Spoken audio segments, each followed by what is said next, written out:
சேவிக்கிறதுனால வருகிற ஆசீர்வாதம் என்ன? ஏன் கர்த்தரை சேவிக்கணும்? எப்படி கர்த்தரை சேவிக்கணும்? எதற்காக கர்த்தரை சேவிக்கணும்? கொலோசியர் 3வது அதிகாரம் 23வது வசனத்தை வாசிப்பீர்களே ஆனால், நீங்கள் கர்த்தராகிய கிறிஸ்துவை சேவிக்கிறதுனால சுதந்திரமாகிய பலனை கர்த்தராலே பெறுவீர்கள் என்று எழுதப்பட்டிருக்கிறது. கர்த்தரை தொழுது கொள்ளுகிறதுனால நம்ம என்ன செய்கிறோம்? கர்த்தருடைய உரிமை பங்கை, அதாவது தேவன் நமக்கு வைத்திருக்கிறதான அந்த ஆசீர்வாதங்களை, அந்த பலனை நாம் என்ன செய்கிறோம்? பெற்றுக்கொள்ளுகிறோம். அப்போ ஒரு காரியம் நமக்கு தெரிகிறது, கர்த்தரை சேவிக்கிறதுனால என்ன உண்டாகுது அப்படின்னா பலன் உண்டு. கர்த்தரை சேவிக்கிறதுனால பலன் உண்டு. யோபு பக்தன் சொல்றார் பாருங்க, 21வது அதிகாரம் அதனுடைய 15வது வசனத்தை நீங்கள் வாசிக்கும் போது அங்கே எழுதப்பட்டிருக்கிறது, சர்வ வல்லவரை நாம் சேவிக்க அவர் யார்? அவர் யார்? அவரை நோக்கி ஜெபம் பண்ணுவதினால் நமக்கு என்ன பிரயோஜனம்? நீங்க சொல்ற மாதிரியே இருக்கு பாருங்க. கர்த்தரை ஆராதிக்கிறதுனால, கர்த்தரை தொழுது கொள்ளுகிறதுனால, அவரிடத்தில் ஜெபிக்கிறதுனால எனக்கு என்ன பிரயோஜனம்? காரணம், ஆலயத்திற்கு வந்தேன், ஜெபம் பண்ணி பார்த்தேன், எதுவும் நடக்கல.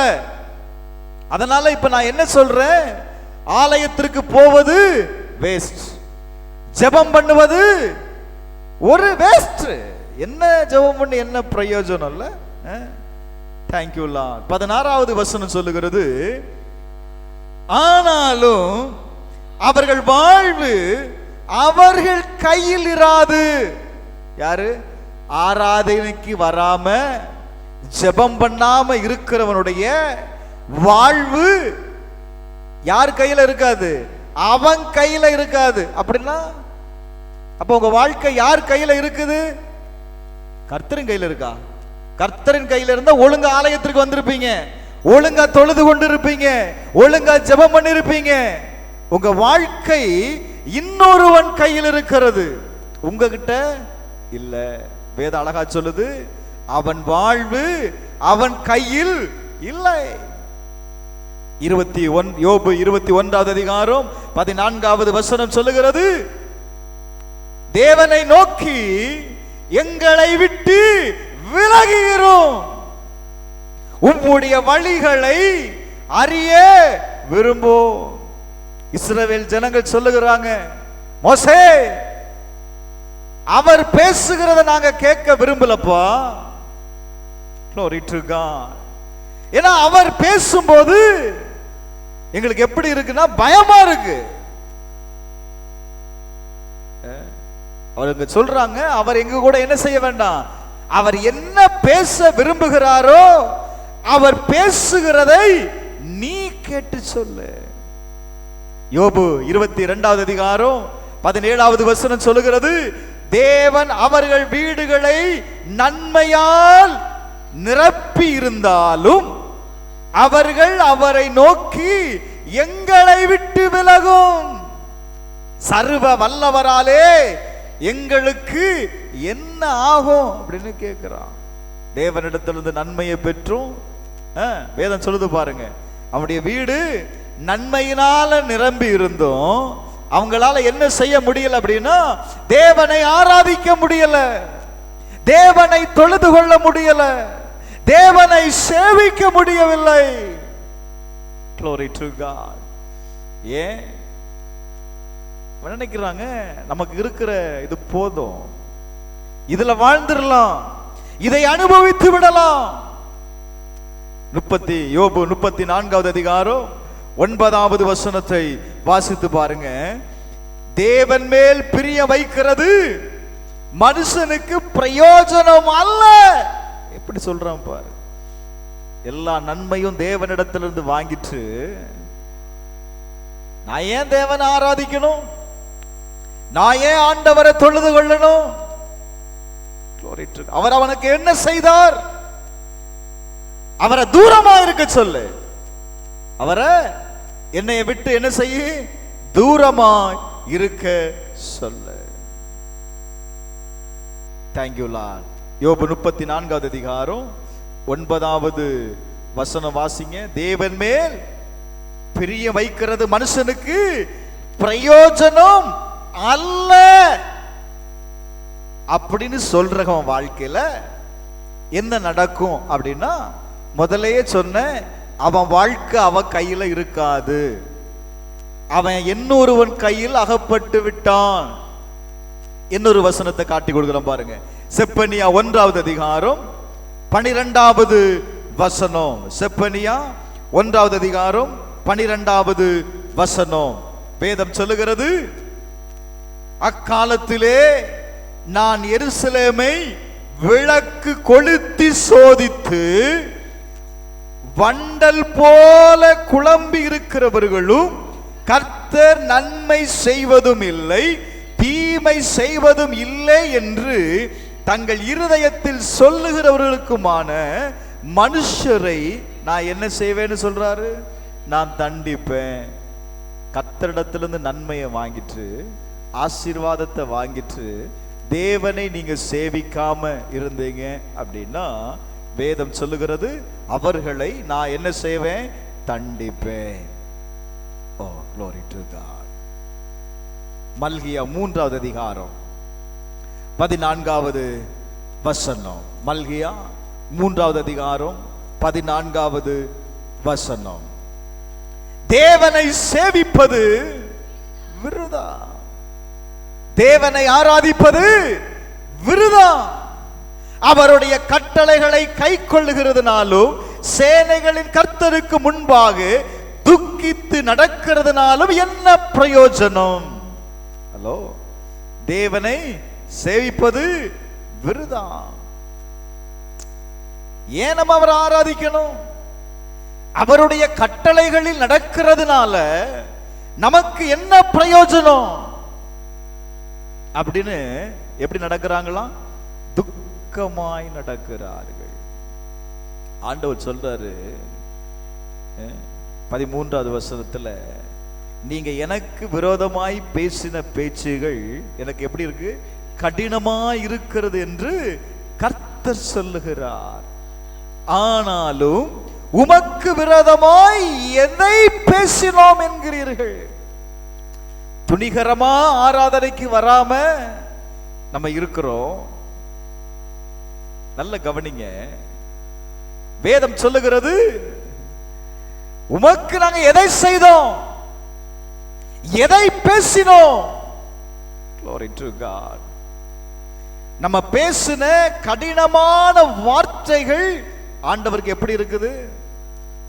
பேச்சுகள் கடினமாக இருக்கிறது என்று கர்த்தர் சொல்லுகிறார்.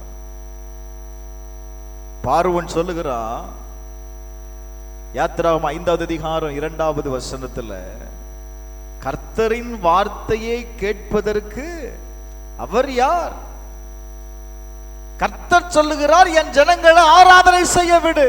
யார் அந்த கர்த்தர்? அவருடைய வார்த்தையை நான் ஏன் கேட்கணும்? Glory to God. அவருடைய வார்த்தைக்கு நான் ஏன் செவி கொடுக்கணும்? அப்படி இருந்தீங்க அப்படின்னா உங்க வாழ்க்கை உங்க கையில் இருக்காது. உங்க வாழ்க்கை தண்டிக்கப்படும் என்று எழுதப்பட்டிருக்கிறது. Glory to God. கர்த்தருடைய வார்த்தைக்கு நாம் கீழ்ப்படியாம, கர்த்தருடைய சத்தத்திற்கு நாம் செவி கொடுக்காம நாம் இருப்போமே ஆனால் வேதம் சொல்லுகிறது, உங்க வாழ்க்கை உங்க கையில் இருக்காது. அப்படின்னா கர்த்தரை ஆராதிக்கிறவனுக்கு, கர்த்தரை சேவிக்கிறவனுக்கு உண்டாகிற பலன் என்ன? எசேக்கியாவை குறித்து நீங்க பார்ப்பீங்க அப்படின்னா 2 நாளாகவும் 31வது அதிகாரம் 21வது வசனத்தை நீங்கள் வாசிக்கும் பொழுது, எசேக்கியா என்ன செய்கிறார்? முழு இருதயத்தோடு. வாசிங்க 2 நாளாகமம் 31வது அதிகாரம் 21வது வசனம். அங்கே எழுதப்பட்டிருக்கிறது, அவன் தேவனுடைய ஆலயத்தின் வேலையிலும் தன் தேவனை தேடும்படிக்கு நியாயப்பிரமாணத்திற்கும் கற்பனைக்கும் அடுத்த காரியத்திலும் என்ன செய்ய தொடங்கினானோ அதையெல்லாம் எப்படி செய்தான்? முழு இருதயத்தோடு செய்தான். எப்படி செய்தாங்க? முழு இருதயத்தோடு செய்ததுனால வேதம் சொல்லுகிறது அவன் சித்தி பெற்றான். காரணம், அவனுடைய வாழ்க்கை ஆசீர்வாதமாய் இருந்தது. Glory to God. அவன் தேவனை முழு இருதயத்தோடு தேடக்கூடியவனாய் இருந்தாங்க. வார்த்தை சொல்லுகிறது, நியாயப்பிரமாணத்திற்கும் கற்பனைக்கும் அடுத்த காரியத்தில் என்ன செய்ய தொடங்கினானோ அதையெல்லாம் எப்படி செய்தான் அப்படின்னா முழு இருதயத்தோடு செய்தான். நம்ம கர்த்தரை முழு இருதயத்தோடு சேவிக்கிறோமா? வேதம் தெளிவாய் சொல்லுகிறது, தேவனை சேவிக்கிறவர்கள், தேவனை ஆராதிக்கிறவர்கள் நாம் முழு இருதயத்தோடு தேவனை ஆராதிக்க வேண்டும். முழு இருதயத்தோடு செய்யும் பொழுது நாம் தேவனுடைய ஆசீர்வாதங்களை பெறுகிறோம். எபேசியர் 6வது அதிகாரம் 7வது 8வது வசனத்தை வாசிக்கும் போது, அடிமையானவனானாலும் சுயாதீனம் உள்ளவனானாலும் அவன் செய்கிற நன்மையின்படியே கர்த்தரிடத்திலிருந்து எதை பெற்றுக் கொள்ளுகிறானா? பலனை பெற்றுக் கொள்ளுகிறான். தேவனிடத்தில் வித்தியாசம் இல்லை. ஆண்டவர் ஒரு தனிப்பட்ட மனிதனுக்கு தான் இதை செய்வார், எனக்கு இதை செய்ய மாட்டார் என்று நீங்க முடிவு பண்ணாதீங்க. வேதம் சொல்லுகிறது, அவனவன் செய்கிற நன்மையின்படியே கர்த்தரிடத்திலிருந்து எதை பெறுவானா? பலனை அடைவான். அதனால நீங்கள் கர்த்தருக்கு என்று நீங்க எதை செய்தாலும் இதை மனுஷனுக்கென்று செய்யாமல் நீங்க என்ன செய்யணுமா? கர்த்தருக்கென்று ஊழியம் செய்யணும். ஹல்லேலூயா, ஹல்லேலூயா. அப்ப நம்ம கர்த்தருக்குன்னு நீங்க செய்கிற காரியங்கள் நம்முடைய வாழ்க்கையில எதை கொண்டு வரும் அப்படின்னா பலனை கொண்டு வரும். ஆண்டவர் ஒரு ஓமையை சொல்லுகிறதை நீங்க காணலாம். மத்தேயு எழுதின சுவிசேஷம் 25வது அதிகாரம் 21வது வசனத்திலிருந்து நீங்க வாசிக்கும் போது அங்கே எழுதப்பட்டிருக்கிறது, அவன் அவனுடைய எஜமான் அவனை நோக்கி, நல்லது உத்தமமும் உண்மையுள்ள ஊழியக்காரனே, கொஞ்சத்திலே நீ உண்மையா இருந்தாய், அநேகத்தின் மேல் உன்னை நான் என்ன செய்வேன்? சொல்லுங்க, என்ன செய்வேன்? அதிகாரியாக நான் வைப்பேன். உன் எஜமானனுடைய சந்தோஷத்திற்குள் நீ பிரவேசி என்றார். எதுல பிரவேசிப்பா? உன் எஜமானுடைய சந்தோஷத்திற்குள்ள நீ பிரவேசி. நல்ல கவனிங்க, இங்க எழுதப்பட்டிருக்கிறது, பரலோக ராஜ்யம் புரதேசத்திற்கு பிரயாணமாய் போகிற ஒரு மனுஷன் தன்னுடைய ஊழியக்காரனை அழைத்து தன்னுடைய ஆஸ்திகளை எல்லாம் என்ன செய்கிறானா? அவன் வசமாய் ஒப்பு கொடுத்தது போல் இருக்கும் என்று எழுதப்பட்டிருக்கிறது. பரலோக ராஜ்யம் எப்படி இருக்குமா? ஒருத்தர் பிரயாணப்பட்டு வெளி தேசத்திற்கு போகும்போது தன்னுடைய ஆஸ்திகள், தன்னுடைய உடைமைகளை எல்லாவற்றையும் நான் வருகிறது வர நீ என்ன செய்துக்கோ, நீ பார்த்துக்கோ அப்படின்னு சொல்லி போகிறதுக்கு சமமாய் இருக்குமா? அடுத்து பார்த்தீங்கன்னா போகும்போது ஒவ்வொருடைய திறமைக்கு தக்கதாக 5 தாலந்தும் 2 தாலந்தும் ஒருவனிடத்தில் 1 தாலந்துமாக கொடுத்து அவன் பிரயாணப்பட்டு போகிறான். அப்ப 3 பேர்கிட்ட கொடுக்கிறான். ஒருத்தங்கிட்ட 5 தாலந்து, இன்னொருத்தங்கிட்ட 2 தாலந்து, இன்னொரு ஆள்கிட்ட ரைட். இப்போ இந்த 5 தாலந்தை வாங்கினவன் அவன் என்ன செய்கிறான் அப்படின்னா வேறு 5 தாலந்துகளை சம்பாதிக்கிறான். 2 தாலந்துகளை வாங்கினவன் அடுத்த 2 தாலந்துகளை சம்பாதிக்கிறான். 1 தாலந்தை வாங்கினவன் அதை நிலத்துல தோண்டி தன் எஜமானுடைய பணத்தை என்ன செய்தான் அப்படின்னா புதைத்து வைத்தான். முதல்ல 2 பேர் என்ன செய்யறான்? அந்த பணத்தை கொண்டு அவன் செலவு செய்து என்ன செய்கிறான் அப்படின்னா அவன் சம்பாதிக்கிறான். ஒருத்த மாத்திரம் அதை புதைத்து வைக்கிறான். இப்போ கொஞ்ச நாளுக்கு பிற்பாடு அந்த ஊழியக்காரன் இருக்கிற எஜமான் திரும்பி வருகிறார். இப்ப திரும்பி வந்து என்ன செய்யறார் அப்படின்னா கேட்கிறார், அவரிடத்துல கணக்கு கேட்கிறார். எப்பா, உங்ககிட்ட நான் 5 தாலந்துகளை கொடுத்தேன், நீ என்ன செய்த அப்படின்னப்போ அவன் சொல்லுகிறான், நான் வேறு 5 தாலந்துகளை நான் சம்பாதித்தேன், 2 தாலந்துகள் சம்பாதித்தேன் அப்படின்னு 2 பேரும் சொல்றான். Glory to God. இப்போ சொல்றாரு, அவனை நோக்கி, நீ உண்மையும் உத்தமமான யாரா இருக்கிற, ஊழியக்காரனா இருக்கிற, நீ கொஞ்சத்துல உண்மையா இருந்ததுனால நான் உன்னை என்ன செய்வேன், அநேகத்தின் மேல் உன்னை அதிகாரியாக நான் வைப்பேன். பிரைஸ் அல்லாஹ். அந்த வசனம் ரொம்ப முக்கியம். உன் எஜமானுடைய சந்தோஷத்திற்குள்ள நீ என்ன செய்ய அப்படின்னா பிரவேசி. அப்படின்னா என்ன, எஜமான் அவர்களை அழைத்து ஒரு பெரிய விருந்தை அவர் உண்டு பண்ணுகிறார். இப்ப பாருங்க, Glory to God. 1 தாலந்தை வாங்கினவன் கடந்து வருகிறான். அவன் என்ன சொல்றான் பாருங்க, நீர் விதைக்காத இடத்தில் அறுக்கிறவரும் தெளிக்காத இடத்தில் சேர்க்கிறவருமான கடினமுள்ள மனுஷன் என்று அறிவே, ஆகையால் நாம் பயந்து நான் என்ன செய்தப்பா, அதை நான் என்ன செய்தேன், நிலத்துல புதைத்து வைத்தேன். உம்முடைய தாளந்த நீ கொடுத்ததை என்ன செய்யும், நீ வாங்கிக் கொள்ளும், நீர் வாங்கிக் கொள்ளும். அதுக்கு எஜமான என்ன சொல்லுறாப்பா, பொல்லாதவனும் சோம்பலுமான ஊழியக்காரனே, நான் விதைக்காத இடத்தில் அறுக்கிறவன் என்றும் தெளிக்காத இடத்தில் சேர்க்கிறவன் என்றும் அறிந்திருக்கிறாயே, அப்படியானால் நீ என்ன செய்திருக்கணும், நீ பணத்தை காசுக்காரர் வசத்தில் போட்டு வைக்க வேண்டியதா இருந்தது. அப்பொழுது நான் வந்து என்னுடையதை வட்டியோடு வாங்கிக் கொள்வேனே என்று சொல்லி அவனிடத்தில் இருந்த தாளந்தை எடுத்து 10 தாளந்து உள்ளவனிடத்தில் என்ன செய்தார் அப்படின்னா கொடுத்தார். அடுத்த வார்த்தை ரொம்ப முக்கியம். உள்ளவன் எவனோ அவனுக்கு கொடுக்கப்படும், பரிபூர்ணம் அடைவான். இல்லாதவனிடத்தில் உள்ளதும் எடுத்து கொள்ளப்படும். வேதம் சொல்லுகிறது, உள்ளவன் எவனோ அவனுக்கு கொடுக்கப்படும், பரிபூர்ணம் அடைவான். தேவனால் கொடுக்கப்படும் பொழுது அவன் பரிபூர்ணம் அடைகிறான். இல்லாதவனிடத்திலிருந்து என்ன செய்யப்படும் அப்படின்னா உள்ளதும் எடுத்து கொள்ளப்படுகிறது. ஏன் எடுத்துக்கொள்ளப்படுதுன்னா, இவன்கிட்ட கொடுத்து என்ன இல்லை, ஒரு பிரயோஜனமும் இல்லை.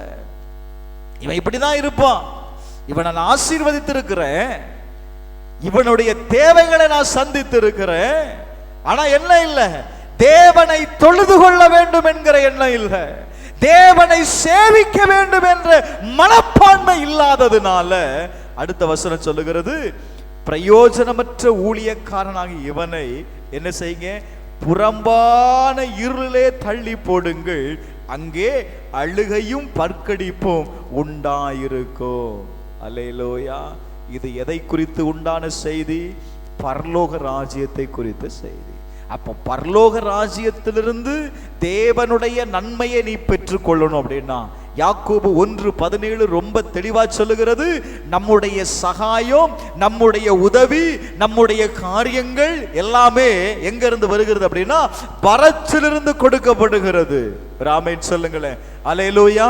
ஒரு வேலையை செய்வதற்கு வேண்டிய பலனை நமக்கு பரத்திலிருந்து பெற்றுக்கொள்ளுகிறோம், ஞானத்தை பரத்திலிருந்து பெற்றுக்கொள்ளுகிறோம், அறிவை பரத்திலிருந்து பெற்றுக்கொள்ளுகிறோம். நாம் பெற்றுக்கொள்ளுகிற ஒவ்வொரு காரியமும், அனுபவிக்கிற ஒவ்வொரு காரியமும் யாரிடத்திலிருந்து பெற்றுக்கொள்ளுகிறோம் அப்படின்னா தேவனிடத்திலிருந்து பெற்றுக்கொள்ளுகிறோம். ஆமென் சொல்லுங்களேன். அல்லேலூயா, அல்லேலூயா. அப்போ ஆண்டவர் எதை எதிர்பார்க்கிறார் அப்படின்னா, அவரை சேவிக்கிற ஒவ்வொருவரும் தேவனிடத்திலிருந்து பலனை அடையணும், பலனை அடையணும். நாம் பலனை அடைவதற்காக தாங்க கர்த்தர் நம்மை சுத்திகரித்து கொண்டே இருக்கிறார். ஹல்லேலூயா. ஒருவேளை இந்த வருஷம் நாம் பலனை கொடுக்கல அப்படின்னா ஆண்டவர் என்ன செய்கிறார் தெரியுமா? வெயிட் பண்றார். இந்த வருஷமும் வெயிட் பண்றாரு. இந்த வருஷம் விட்டுருவோம், இந்த வருஷம் பலன் கொடுக்கல அப்படின்னா அடுத்த வருஷம் என்ன செய்திடலாம், அதை வெட்டி போட்டுடலாம். அடுத்த வருஷம் பார்க்குறாரு. போன வருஷத்தை விட இந்த வருஷத்துல கொஞ்சம் தளர்ந்த நிலையை பார்க்குறேன், கொஞ்சம் துளிர் விட்ட நிலையை பார்க்குறேன், கொஞ்சம் பூ விட்ட மாதிரி தெரிகிறது. அப்படின்னா என்ன, இது இந்த வருஷமும் என்ன செய்யும், காய்க்கும். அல்லேலூயா. கர்த்தர் எதை பார்க்கிறார் அப்படின்னா பலனை எதிர்பார்க்கிறார். யாருடைய வாழ்க்கையில, அவருடைய பிள்ளைகளுடைய வாழ்க்கையில. ஏன்னா இது இந்த பலன் யாரால் உண்டாகப்படுகிறது அப்படின்னா கர்த்தரால் கொடுக்கப்படுகிறது. நீங்க கர்த்தருடைய ஆசீர்வாதத்தை நீங்க அனுபவிக்கலன்னு வைங்களேன், நீங்க பெற்றுக்கொள்ளலன்னு வைங்களேன், அது என்ன நடக்கும் அப்படின்னா இவனுக்கு என்னதான் உபதேசம் பண்ணினாலும் என்னதான் பிரசங்கம் பண்ணினாலும் இவன் இப்படிதான் இருப்பான். இவன் வாழ்க்கையில என்ன உண்டாகாது அப்படின்னா மாற்றம் உண்டாகாது. வேதம் ரொம்ப அழகா சொல்லுகிறது. அந்த மல்கியா 1:3 அதிகாரம் 14வது வசனம், தேவனை சேவிப்பது விருதா. காரணம் என்ன, ஒரு ஆசீர்வாதமும் வர மாட்டுக்கு. ஆண்டவர் என்ன சொன்னாரு, மேல உள்ள வசனத்தை வாசிங்க, 10வது வசனத்தை வாசிங்க.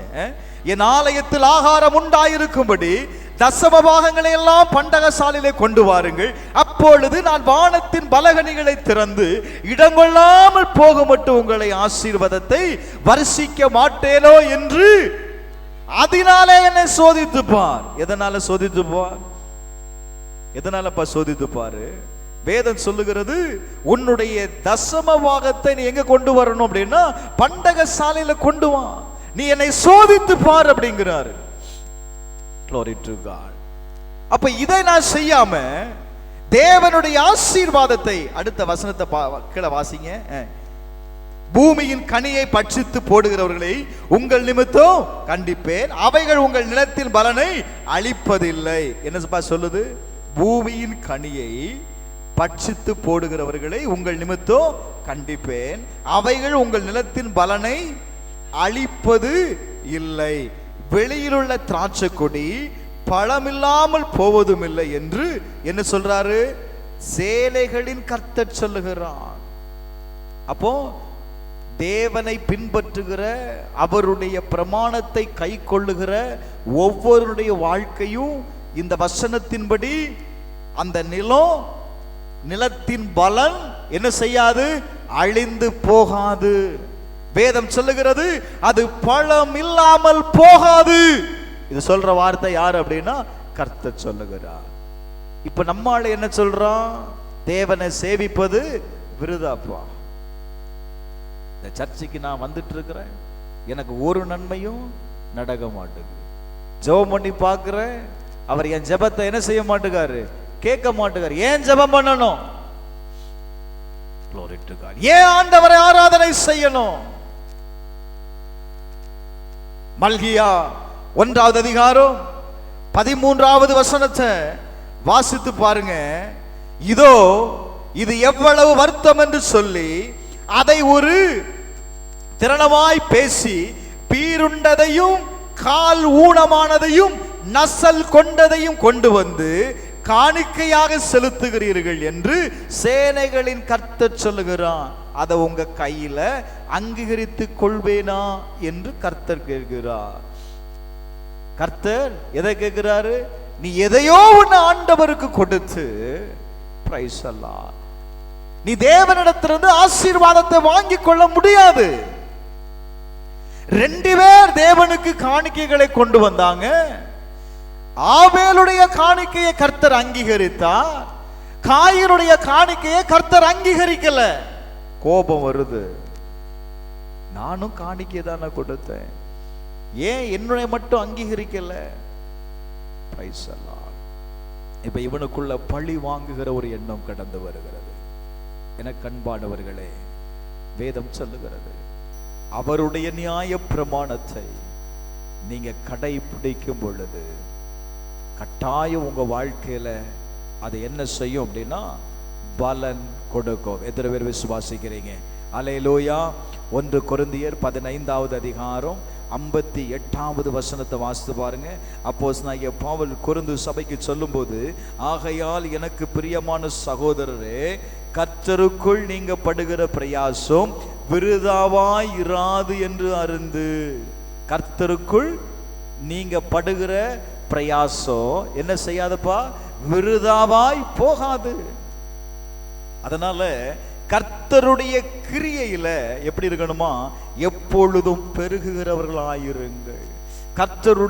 கர்த்தரை சேவிக்கிறதுல நாம் எப்படி இருக்கணுமா, பெருகிறவர்களாயிருக்கணும். கர்த்தர் எதிர்பார்க்கிற கிரியையை நாம் செய்யக்கூடியவர்களாயிருக்க வேண்டும். வேதம் சொல்லுகிறது, கர்த்தருக்குள் நீங்கள் படும் பிரயாசோ என்ன செய்யாது, விருதாவாய் போகாது.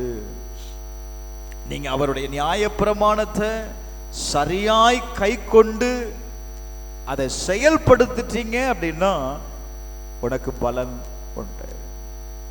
இந்த வார்த்தையை நான் கொஞ்சம் ஆழ்ந்து கவனிக்கும் பொழுது, ஏன் இவ்வளவு இம்பார்ட்டன்ட் இந்த வசனத்திற்கு நான் கொடுக்கிறேன் அப்படின்னா, கர்த்தரால் தெரிந்து கொள்ளப்பட்ட வழிநடத்தப்பட்ட இஸ்ரவேல் ஜனங்கள் தேவனை சேவிக்க கூடியவர்களாய் இருக்க வேண்டும் என்று தேவன் விரும்புகிறார். தேவன் விரும்பினார், நான் அவர்களோடு வாசம் பண்ண வேண்டும், என்னால் அவர்கள் வழிநடத்தப்பட வேண்டும், என்னால் அவர்கள் ஆசீர்வதிக்கப்பட வேண்டும். Glory to God. அதே தேவன் தான் நம்மை பார்த்து சொல்லுகிற வார்த்தை, நீங்க தேவனை சேவிக்க கூடியவர்களாய் இருப்பீங்க அப்படின்னா வேதத்தில் சொல்லப்பட்ட வாக்கு தத்தத்திற்கு நீங்களும் நானும் பாத்திரராய் இருக்கிறோம். நீங்க வேதத்தை கவனிச்சு பார்க்கும்போது யாத்திராகம 23வது அதிகாரத்துல 25வது வசனத்திலிருந்து 28வது வசனம் வரை கர்த்தரை சேவிக்கிறவர்களுக்கு உண்டாகிற 7 விதமான ஆசீர்வாதம் எழுதப்பட்டிருக்கிறது. யாருக்குப்பா? கர்த்தரை சேவிக்கிறவர்கள். கர்த்தரையே சேவிக்கணும். நீ கர்த்தரையே சேவிக்கும் போது 7 விதமான ஆசீர்வாதம் இருக்கு. நம்பர் 1, அவர் உன் அப்பத்தையும் உன் தண்ணீரையும் ஆசீர்வதிக்கிறார். அல்லேலூயா, அல்லேலூயா. ஆண்டவர் என்ன செய்கிறார்? உன்னுடைய அப்பத்தையும், he will bless you your bread and water. உன்னுடைய அப்பத்தையும் தண்ணீரையும் கர்த்தர் ஆசீர்வதிக்கிறார். இரண்டாவது, வியாதியை உன்னிடத்திலிருந்து விலக்குகிறார். எதை விலக்குகிறாருப்பா? வியாதியை விலக்குகிறார். 3, கற்பம் விழாது. 4வது, மலடு உண்டாகாது. 5, உன் ஆயுசு நாட்களை நான் என்ன செய்வேன்? நான் பூரணப்படுத்துவேன். ப்ரீமெச்சூர் டெத் உண்டாகாது. அடுத்து பாத்தீங்க அப்படின்னா, உன்னுடைய நீ எனக்கு பயப்படும் பயத்தை உனக்கு முன் செல்லும்படி செய்வேன். இது என்ன செய்யும் அப்படின்னா, உனக்கு ஒரு வாழ்க்கையை கொடுக்கிறது மாத்திரமல்ல, தேவனால் உங்களுக்கு கொடுக்கப்பட்டிருக்கிற அந்த வாழ்க்கையின் இலக்கை அடைய செய்யும். தேவனால் கொடுக்கப்பட்ட வாழ்க்கையின் இலக்கை அது அடைய செய்யும். தேங்க்யூ லா. 7வது, கர்த்தர் என்ன செய்கிறார் அப்படின்னா, உன்னுடைய சத்துருக்களை துரத்துகிறார். உன்னுடைய சத்துருக்களை துரத்துகிறார். பாருங்க, இது யாருக்கு சொல்லப்பட்ட வார்த்தை அப்படின்னா, கர்த்தரை சேவிக்கிற நபருக்கு. நீங்க கர்த்தரை சேவிக்க கூடியவர்களாய் நீங்க இருப்பீங்க அப்படின்னா, பிரைஸ் தி லார்ட். இந்த 7 விதமான ஆசீர்வாதத்தையும் அந்த முதல்ல நம்ம சொன்னோம்ல, கர்த்தரை சேவிக்கிறதுனால என்ன உண்டு? சுதந்திரமாகிய பலனை யாரால பெறுவீர்கள்? கர்த்தராலே பெறுவீர்கள். இது கர்த்தரால் உங்களுக்கு கொடுக்கப்படுகிற சுதந்திரம். இன்னொரு மொழிபெயர்ப்பு சொல்லுகிறது, கர்த்தரை தொழுது கொள்ளுகிறதுனால உரிமை பங்கின் பலனை நீங்க கர்த்தரிடத்திலிருந்து பெற்றுக் கொள்ளுகிறீங்க. நீங்க கர்த்தரை சேவிக்கிறதுனால இது உங்களுக்கு கொடுக்கப்படுகிற உரிமை. Praise the Lord. இது உங்களுக்கு கொடுக்கப்படுகிற உரிமைங்க. கர்த்தர் உங்களை ஆசீர்வதிக்கிறார். இது உன்னுடைய உரிமை. நீ ஆசீர்வதிக்கப்பட்ட வாழ்க்கையை வாழ வேண்டும் என்பது தேவனுடைய திட்டம். Praise the Lord. நீங்க இன்னொரு வசனத்தை வாசிங்களேன். யோபு 36வது அதிகாரம் 11வது வசனம். 36:11. அவர்கள் அடங்கி அவரை சேவித்தால் தங்கள் நாட்களை நன்மையாகவும் தங்கள் வருஷங்களை செல்வ வாழ்வாகவும் போக்குவார்கள். If they obey and serve him, they shall spend their day in prosperity. கர்த்தருடைய வார்த்தைக்கு நீ கீழ்ப்படிந்து அவரை சேவிப்பாயானால் உன்னுடைய நாட்களை நீ எப்படி கழிப்ப அப்படின்னா செழிப்பான வாழ்க்கையை வாழ முடியும். எப்பங்க அவருடைய வார்த்தைக்கு கீழ்ப்படிந்து அவரை ஆராதிக்கும் போது. அப்போ உங்க வாழ்க்கை எப்படி இருக்கும் அப்படின்னா தங்கள் வருஷங்களை செல்வ வாழ்வாக என்ன செய்வார்கள்? போக்குவார்கள். செழிப்படைந்த வாழ்க்கை, ஒரு மகிழ்ச்சியான வாழ்க்கை யாரால் கொடுக்கப்படுகிறது அப்படின்னா கர்த்தரால் கொடுக்கப்படுகிறது.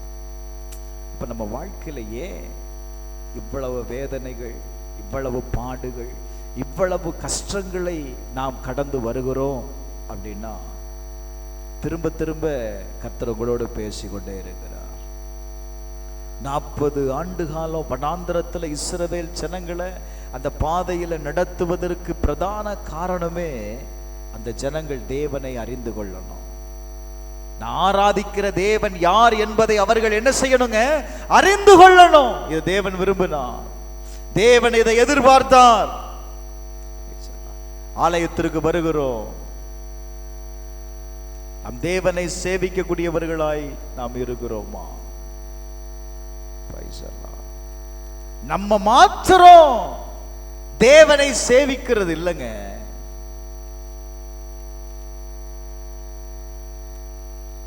நம்முடைய உடைமைகள், நமக்கு உண்டான அத்தனையும் தேவனை சேவிக்கணும். காரணம், நம்ம யாருடையவர்கள் அப்படின்னா நாம் தேவனுடையவர்கள். we are belong to God. நாம் தேவனுடையவர்கள். serve God with your life. உங்களுடைய வாழ்க்கையிலிருந்து உங்க வாழ்க்கை தேவனை ஆராதிக்க வேண்டும். சபையில நீ தேவனை சேவிக்க கூடியவனாய் இருக்க வேண்டும். உன்னுடைய டேலண்ட் என்ன செய்யணும் அப்படின்னா தேவனை சேவிக்கணும். உன்னுடைய நேரம் தேவனை சேவிக்கணும். டேலண்ட் இருக்கு, நம்ம எதுக்கு பயன்படுத்துறோம்? தேவனுடைய ஊழியத்துல நம்ம பயன்படுத்துகிறோமா? தேவனுடைய சபையில நம்ம பயன்படுத்துறோமா?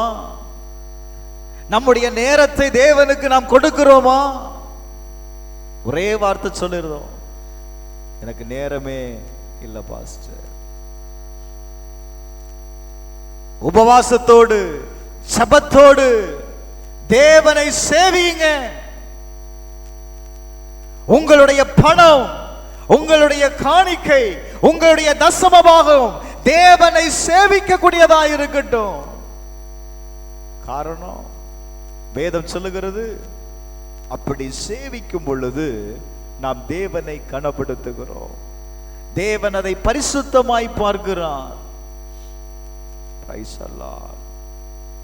நீங்க மற்றவர்களுக்கு நீங்க உதவிகளை செய்வதை மூலம், நன்மை செய்வதன் மூலம் நீங்கள் என்ன செய்கிறீர்கள் அப்படின்னா ஆண்டவர் சொல்றாரு, இந்த சிறியோரில் எதை செய்தீர்களோ அதை எனக்கு செய்தீங்க. நான் கர்த்தரை சேவிக்கிறேன்னு சொல்றோம், கிறிஸ்துவை ஆராதிக்கிறேன்னு சொல்றோம். அப்ப கர்த்தர் எதை எதிர்பார்க்கிறார் அப்படின்னா, தேங்க்யூ லார்ட், உண்மையாய் கடவுளை பின்பற்றக்கூடியவர்களாய். பிரதர், பரலோக ராஜ்யம் சமீபமாய் இருக்கிறது. கர்த்தர் வரப்போகிறார், கர்த்தர் வரப்போகிறார். ஒரே ஒரு வசனத்தை மட்டும் வாசிங்க பார்க்கலாம்.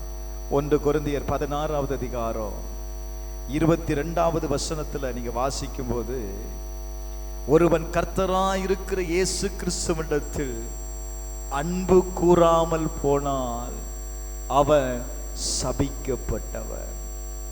தேவனை அறிந்தும் தேவனை சேவிக்க வேண்டும் என்பதை அறிந்தும் கர்த்தரை சேவிக்காமல் இருப்பானே ஆனால், தேவனிடத்தில் அன்பு கூறாமல் இருப்பானே ஆனால், அவன் யாரா இருக்கிறான்ப்பா? சபிக்கப்பட்டவன். ஏன் நம்முடைய வாழ்க்கை சபிக்கப்பட்ட நிலையில் இருக்கிறது? கர்த்தர் நம்மை ஆசீர்வதித்திருக்கிறார். அப்ப ஏன் அந்த ஆசீர்வாதத்திற்குள்ள நம்மை உட்படுத்தி கொள்ள முடியல அப்படின்னா, நான் யாரை சேவிக்கல? கர்த்தரை சேவிக்கல. அடுத்த வார்த்தை சொல்லுது பாருங்க, கர்த்தர் வருகிறார். ஹல்லேலூயா, ஹல்லேலூயா, ஹல்லேலூயா. கர்த்தர் வருகிறார். எஜமான் வரப்போகிறார் பிரதர், எஜமான் வரப்போகிறார். உன்கிட்ட கொடுத்த தாளந்த நீ என்ன பண்ற? Glory to God. நீ என்ன செய்த? உன்கிட்ட கொடுத்த பொறுப்பை நீ எப்படி பயன்படுத்துகிற? கர்த்தருக்காக நீங்க எதை செய்தீர்கள்? உங்களை பார்த்து உண்மை உள்ளவர்கள் என்று நம்பிதான கர்த்தர் இந்த பொறுப்பு கொடுத்தார். உங்களை தெரிந்து கொண்டார். கொஞ்சம் யோசித்து பாரு. நம்ம ஓடிக்கிட்டே இருக்கிறோம். எதற்காக ஓடுகிறோம்னா தெரியல.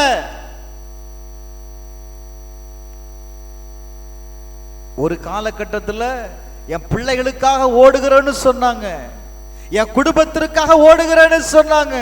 ஆனா இன்றைக்கு ஏன் ஓடுறோன்னு தெரியல. ஒரு நிச்சயம் இல்லாத வாழ்க்கையை வாழ்ந்து கொண்டிருக்கிறோம். ஹலோ, எஜமான் வரப்போகிறார்.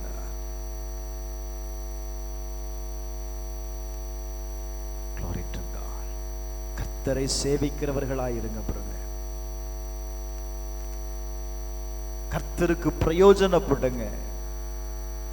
உங்களுடைய நேரத்துல, உங்களுடைய டேலண்ட்ல, எந்த இடத்துல இருந்தாலும் நீங்க கடவுளுக்கு நீங்க என்ன செய்யலாம்? என்னைக்காவது யோசிக்கிறீங்களா?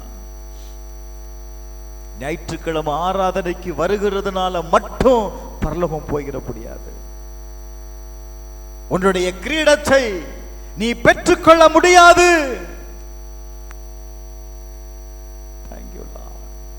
கடைசி நாட்கள்ல வந்துட்டோம். வேதத்தில் சொல்லப்பட்ட அற்புதங்கள், அடையாளங்கள் நிறைவேறி கொண்டே இருக்கிறது. இதைத்தானே எல்லாரும் சொல்றாங்க அப்படின்னு நீங்க நினைக்கலாம். நான் ஒரே ஒரு சம்பவத்தை மட்டும் நான் காட்டி கொடுக்கிறேன் பாருங்க. மத்தேயு எழுதின சுவிசேஷம் 24வது அதிகாரத்துல 3வது 4வது வசனத்தை வாசித்து பாருங்க. அங்கே கர்த்தருடைய வருகைக்கு முன்பாக நடக்கிற சம்பவங்கள் அங்கே எழுதப்பட்டிருக்கிறது. நம்ம நிறைய எதை பார்ப்போம் அப்படின்னா, யுத்தங்களையும் யுத்தங்களின் செய்திகளையும் கேள்விப்படுவீர்கள் அப்படின்னு தான் அந்த வசனத்திலிருந்து தான் நம்ம பார்ப்போம். 3வது வசனத்திலிருந்து பாருங்க. அவர் ஒலிவ மலையின் மேல் உட்கார்ந்து இருக்கையில் சீசர்கள் அவரிடத்தில் தனித்து வந்து, இவைகள் எப்பொழுது சம்பவிக்கும்? உம்முடைய வருகைக்கும் உலகத்தின் முடிவுக்கும் அடையாளம் என்ன? எங்களுக்கு சொல்ல வேண்டும் என்றார்கள். எங்க தேவனுடைய தீர்க்க தரிசனம் என்பது எந்த டேட்டையும் குறிக்காது. எந்த டேட்டையும் ஆண்டவர் அப்படி சொல்லல, இந்த மாசம் இந்த தேதியில நான் வருவேன்னு சொல்லல. ஆனா தேவனுடைய தீர்க்க தரிசனம் காலங்களில் நிறைவேறும். there is a season. அதுதான் நீங்க வேதத்துல பார்க்க முடியும். பிரசங்கி ரொம்ப அழகா சொல்றாரு, ஒவ்வொன்றுக்கும் ஒவ்வொரு காலம் உண்டு. அப்ப நீங்க அந்த காலத்தை அறிந்து கொள்ளும் பொழுது என்ன செய்யலாம்? இது நடக்க போகுது, இது சம்பவிக்க போகுது என்பதை நீ அறிந்து கொள்ள முடியும். 4வது வசனத்தை வாசிங்க. இயேசு அவர்களுக்கு பிரதியுத்தரமாக, ஒருவனும் உங்களை வஞ்சியாதபடிக்கு எச்சரிக்கையாயிருங்கள். ஏனெனில் அநேகர் வந்து என் நாமத்தை தரித்துக் கொண்டு நானே கிறிஸ்து என்று சொல்லி அநேகரை வஞ்சிப்பார்கள். என்ன நடக்குது? சீசர்கள் கேட்கிறாங்க, அடையாளம் என்ன? கடைசி காலத்திற்கு அடையாளம் என்ன? நீ எப்பொழுது வருவி? இந்த உலகத்திற்கு முடிவு எப்பொழுது உண்டாகும் கேட்டாங்களா? ஆண்டவர் என்ன சொல்றாரு? கடைசி நாட்கள்ல நீங்க என்ன செய்யப்படுவீங்க அப்படின்னா வஞ்சிக்கப்படுவீர்கள். இன்னைக்கு எந்த ஆபீசார் செயல்படுது? எந்த ஆபீஸ் செயல்படுகிறது? ஈஸியா மனுஷன் வஞ்சிக்கப்படுகிறான். வஞ்சிக்கிற ஆவிகள் செயல்பட்டு கொண்டிருக்கிறது. கொஞ்சம் நல்ல கவனி. கடைசி காலத்துல வந்துட்டோம். நோவாவின் காலத்தில் நடந்தது போலவே மனுஷகுமாரனுடைய நாட்களிலும் நடக்கும். நோவாவுடைய காலத்தில் நடந்தது என்ன? ஜனக்கூட்டம் பெருகினது. எந்த அளவுக்கு ஜனத்தொகை பெருகினதோ அந்த அளவுக்கு பாவம் பெருகினது.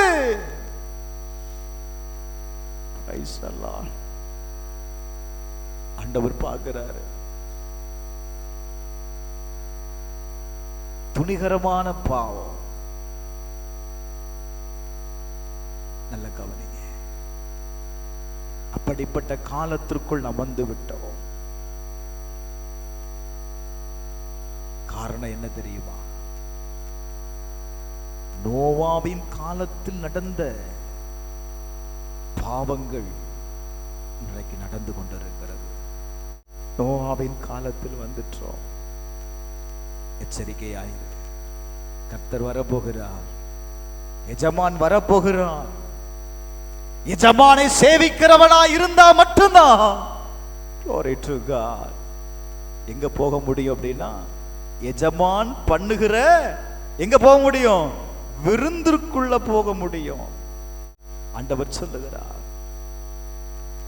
அழைக்கப்பட்டவர்கள் அநேக பேர், தெரிந்து கொள்ளப்பட்டவர்கள் ஒரு சிலர். மணவாளன் வரும்போது தெரிந்து கொள்ளப்பட்டவர்கள் என்ன செய்தாங்க அப்படின்னா அந்த கல்யாண வீட்டிற்குள் பிரவேசித்தார்கள். பந்தியில் அவரோடு கூட இருந்தார்கள். அழைக்கப்பட்டவர்கள் அத்தனை பேரும் பந்தியில இருக்கல.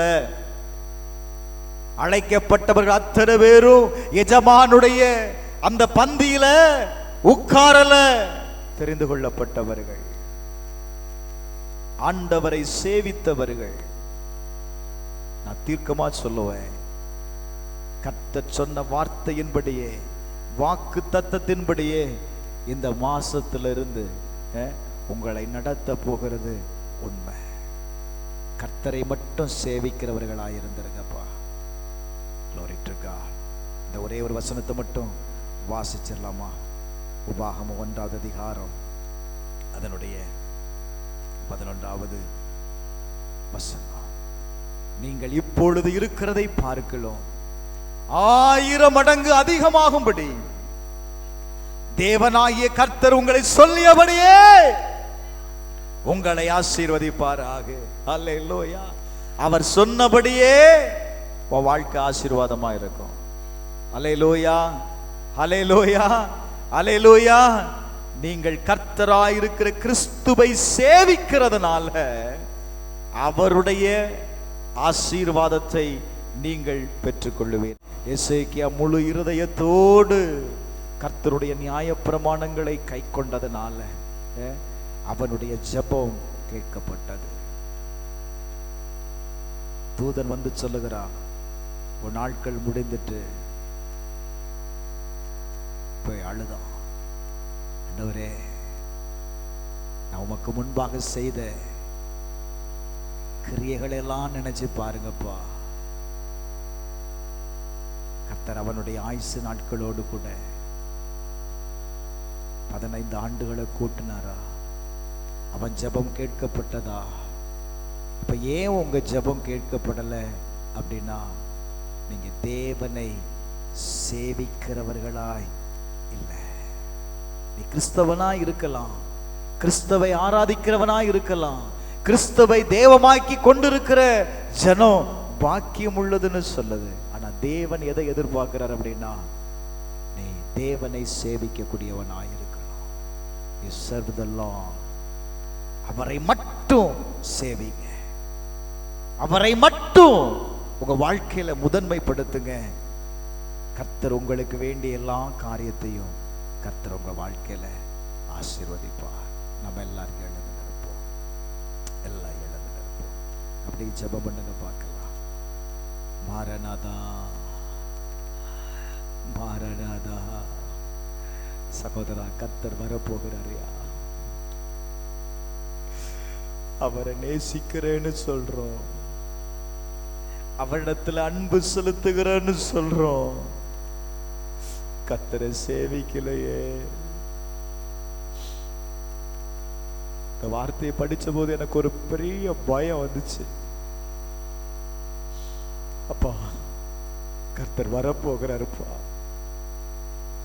உன்னிடத்துல கொடுக்கப்பட்ட தாளந்துகளை, உன்னிடத்தில் கொடுக்கப்பட்ட ஊழியத்தை, உன்னிடத்தில் கொடுக்கப்பட்ட பொறுப்பை நீ எப்படி கையாளுகிற, எப்படி கையாளுகிற? சில நேரத்தில் சபையில் சொல்லப்படுகிற காரியங்களை நம்ம உதாசீனப்படுத்துகிறோம்ல. நம்ம ஏன் செய்யணும்? அதை செய்வதற்கு வேற ஆள் இருக்கிறாங்க, அவர் செய்யட்டும். கொஞ்சம் யோசியா. கர்த்தர் ஒரு காரியத்தை உங்ககிட்ட சொல்றார் அப்படின்னா, நீ அதை சிறப்பாய் செய்வ அப்படின்னு நம்பிதான் சொல்றாரு. நாளில கர்த்தர் நம்மளோடு கூட பேசுவாராக. எத்தனை பேர் ஒப்பு கொடுக்கிறீங்க? உங்களுடைய வருகைக்கு நான் ஆயத்தமா இருக்கிறப்பா அப்படின்னு சொல்றவங்க, கர்த்தர் கொடுத்த தாளந்தை நீங்க பயன்படுத்துறீங்களா? கர்த்தர் கொடுத்த தாளந்தை நீங்க பயன்படுத்துகிறீங்களா? பிரதர், உங்க நேரத்தை தேவனுக்காக பயன்படுத்துகிறீங்களா? பிரதர், வேதம் சொல்லுகிறதே, கடைசி நாட்களில் உபவாசத்தோடு அவர் சமூகத்தில் திரும்புங்கள்னு சொல்லுது. நீ என்னைக்காவது உபவாசம் பண்ணிருப்பியா? உன் நாட்களில் உன்னுடைய பணம், உன்னுடைய காணிக்கை, உன்னுடைய தசமபாகம் கர்த்தரை சேவித்திருக்குமா? நீ மற்றவர்களுக்கு உன்னால முடிந்த உதவியை நீ செய்திருப்பாயா? இப்படி சொல்லுவேன், you will never be at your loss when you serve God. நீ கர்த்தரை சேவிக்க கூடியவனாய் இருப்பனா, நீ ஒரு நாள் நஷ்டம் அடைய மாட்ட. உன் வாழ்க்கையில நஷ்டம் வராது. கட்டாயம் தேவனுடைய பலனை நீ காண்ப. கட்டாயம் தேவனுடைய பலனை நீ காண்ப. நஷ்டம் வராதுயா, நஷ்டம் வராது. அப்படி ஒப்பு கொடுங்க பார்க்கலாம். யோசுவா ஒப்பு கொடுத்தானே, நானும் என் குடும்பமும் கர்த்தரையே சேவிப்போம். எத்தனை பேர் ஒப்பு கொடுக்குறீங்க? கர்த்தரையே சேவிப்போம், கர்த்தரையே சேவிப்போம். ஒப்பு கொடுங்க. வேதம் சொல்லுகிறது, ஒருவன் கர்த்தராய் இருக்கிற இயேசு கிறிஸ்துவினிடத்தில் அன்பு கூறாமல் போனான், அவன் சபிக்கப்பட்டவர். ஹல்லேலூயா. கர்த்தர் வருகிறார். ஆமென். கர்த்தர் வருகிறார். மெய்யாகவே நான் சீக்கிரமாய் வருகிறேன். ஹல்லேலூயா. ஆமென். கர்த்தராய் இருக்கிற இயேசுவே நீ வாரும். எல்லாம் சொல்லுவோமா? இயேசுவே நீர் வாரும், இயேசுவே நீர் வாரும். மாரநாதா, மாரநாதா, மாரநாதா, நீங்க வாங்கப்பா.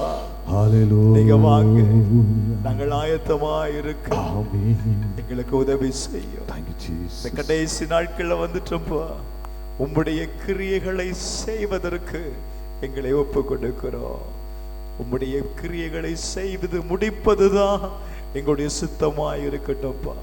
நாங்கள் ஓடுகிறதும் பிரயாசப்படுகிறதும் விருதாவாய் போய்விடாதபடி ஆண்டவரே, தேவனுடைய ராஜ்யத்தில் எங்களுடைய கிரீடத்தை பெற்றுக்கொள்ள கர்த்தர் உதவி செய்யும். சபை ஆசீர்வதியும், சபை மக்களை ஆசீர்வதியும். இந்த வார்த்தையை கேட்கிற ஒவ்வொரு பிள்ளைகளையும் கர்த்தர் ஆசீர்வதிப்பீராக. 1000 மடங்கு ஆசீர்வதிப்பேன்னு சொன்னீங்களப்பா. நீங்க சொன்ன வார்த்தையின்படியே என் ஜனங்கள் ஆசீர்வதிக்கப்பட்டிருப்பார்களாக. இயேசுவின் நாமத்தில் ஜெபிக்கிறேன் நல்ல பிதாவே, ஆமென்.